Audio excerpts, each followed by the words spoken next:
welcome to Kayleigh's Crafts. Today we're going to be learning how to make a stress ball. Now to make this you're going to need a few things. You will need a balloon, some rice, a funnel, and this is optional but can be quite handy, is a small roll of tape. So this is a really easy craft to make with very few things. The first thing you want to do is get your funnel.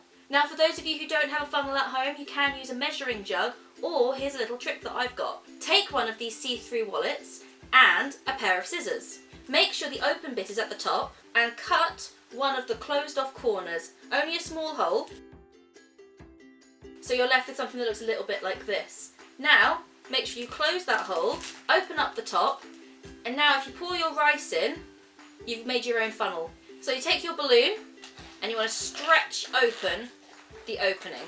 A good trick here is if you have a small roll of tape, you can use that to open up your balloon further. So something like this, you can easily access the opening of your balloon. So now you want to take your funnel or your bag like we've got. So here's my rice in my bag and I'm ready to pour that into my balloon.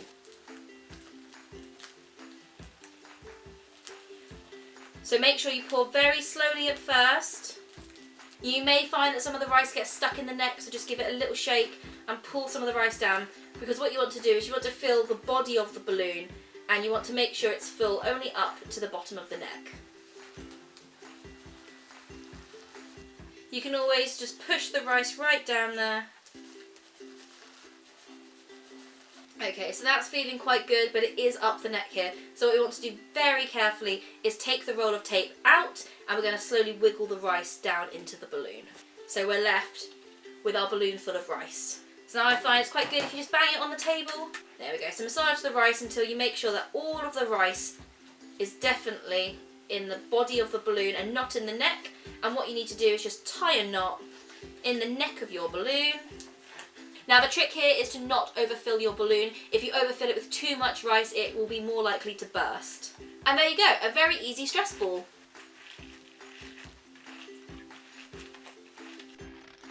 Have a think about other things you might be able to put into your balloon to create a nice sensory effect. What about something like porridge or flour?